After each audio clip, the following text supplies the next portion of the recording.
Football, the world's most beautiful game, but behind the glory, goals and glittering trophies, lie dark rivalries, bitter betrayals, and teammates who couldn't even stand the sight of each other. They played side by side, but fought wars in silence. From locker room tension to real-life scandals, these are the 10 teammates who absolutely hated each other. Kolo Touré and William Gallas. Kolo Touré and William Gallas played together at centre-back for Arsenal for 3 years. The hostility between them got so bad that they refused to talk to each other on the pitch. Gallas alienated many of his teammates with his bizarre reaction to a 2-2 draw with Birmingham in 2008. Arsenal conceded a late goal, and the Frenchman sat alone in the centre circle after the final whistle. Gallas was then stripped of the captaincy the following season after publicly questioning the bravery of his colleagues. Touré wasn't impressed with his fellow defenders' behaviour. The rift only got bigger when Gallas had a go at Touré after a 0-0 draw with Aston Villa. By then, Touré already knew the situation couldn't continue. Me and Gallas, we didn't talk to each other at all. He said one of us had to go, and it was me. It was coming down to me, really, because I didn't want to put the team in a difficult position. So I was the one who said I wanted to go. Mathieu Valbuena and Karim Benzema.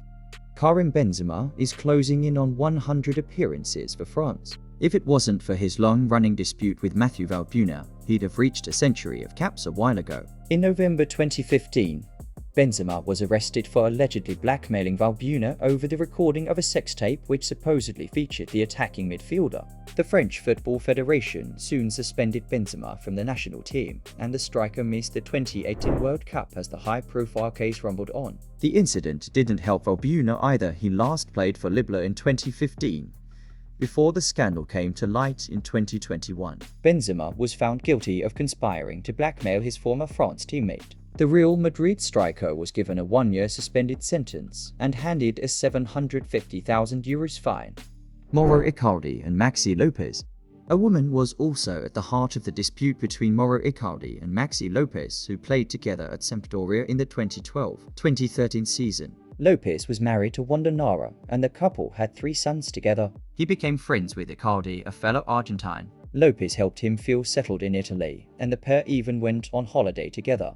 Little did he know that Icardi was having an affair with his wife. When Lopez found out, he broke off his relationships with Nara and Icardi. Unsurprisingly, the public sided with Lopez. Icardi has only played 8 times for Argentina. Then it's been suggested that his betrayal of his former friend is one of the main reasons why he's been overlooked. Lopez is close with Lionel Messi, so that would make sense. Icardi and Nara are now married and have 2 daughters together, Craig Bellamy and John-Arne Rice.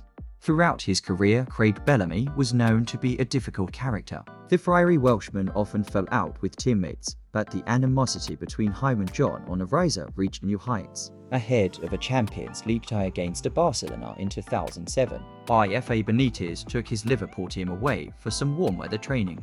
The players were supposed to be in a relaxed mood, not Bellamy. After an argument which started when Riise refused to sing karaoke, Bellamy attacked the Norwegian with a golf club. He tried to hit my shins, which would have ended my career, but I managed to pull my leg away in time. Riise remembered. Curiously, Bellamy and Riise were the 2 players who scored as Liverpool beat Barca 2-1 after his goal. Bellamy celebrated by swinging an imaginary golf club. Teddy Sheringham and Andy Cole. Teddy Sheringham and Andy Cole's feud dates back to 1995. Cole was about to come on for Sheringham to make his England debut against Uruguay. I was so nervous, it was frightening, he remembered years later. Cole expected Sheringham to wish him good luck or shake his hand, but his future Manchester United teammate simply ignored him. Cole never forgave him. The strike pair spent 4 years together at Old Trafford. They won 3 Premier League titles and FA Cup in the Champions League in the same side. Yet Colin Sheringham never said a word to each other. Roy Keane once had to break up a fight between them in a tunnel before Keane went for Sheringham. Himself, things got so bad that Cole said he'd rather have a chat with Neil Ruddock, the man who broke his leg, and Sheringham. John Terry and Wayne Bridge.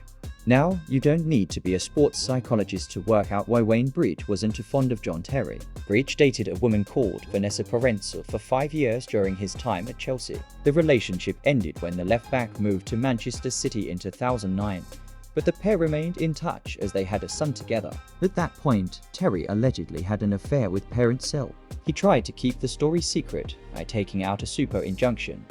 but this was overturned by a judge and British newspapers were free to spill the beans. Bridge and Terry were England teammates, but the left-back decided to retire from international duty once the alleged affair became public. When the two men next came face to face before a Chelsea vs Man City game, Bridge refused to shake Terry's hand. Kevin De Bruyne and Thibaut Courtois. When you watch Belgium play, you probably wouldn't realize Kevin De Bruyne and Thibaut Courtois don't get on. The pair have been estranged for years after De Bruyne's girlfriend, Caroline Lignon, cheated on him with the goalkeeper in 2014. Lignon insisted it only happened because De Bruyne had cheated on her previously. Either way, the midfielder was angry with Courtois. They still haven't patched things up 8 years later, although I still can't believe what Courtois done. We continue to work together professionally, De Bruyne wrote in his autobiography. Still, it must have felt particularly sweet for KDB when he scored a penalty against Courtois in the Champions League in 2020. Zlatan Ibrahimovic and Gucci Wanyu. Zlatan Ibrahimovic is a big personality who has quite a high opinion of himself. One man who didn't want to Zlatan was Gucci Onyewu, who played alongside the Swede at AC Milan. In fact, that's probably an understatement. The two once came to blows after a training ground incident. Wanyu was on the end of a dangerous tackle from Ibrahimovic. Some players wouldn't be brave enough to confront the 6'5" striker who's a black belt in Taekwondo. Wanyu didn't care about that. He laid into Zlatan, who was left with a broken rib after the brawl. AC Milan insisted the pair patch it up afterwards, but Wanyu still left the club at the end of the season. Jens Lehmann and Oliver Kahn. Now, when you think about it, it's surprising that goalkeepers don't fall out more often.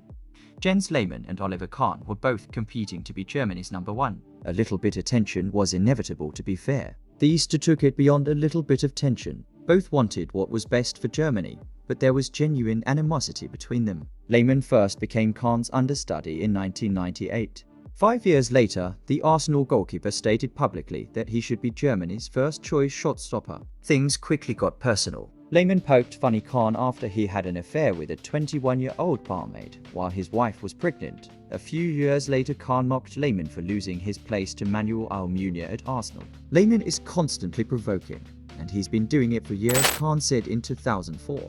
The situation is escalating and has to be resolved. It never really was. Romario and Edmundo.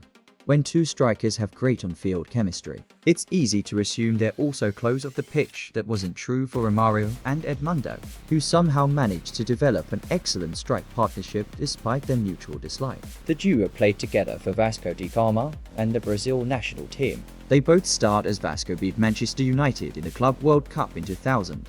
Look away now, Gary Neville. The strikers fell out in unusual circumstances. Romario owned a bar and placed a picture of Edmundo sitting on a deflated ball above the door to the toilets. When Edmundo found out, he wasn't best pleased. Their friendship soon broke down later when Romario was offered a new contract by Vasco.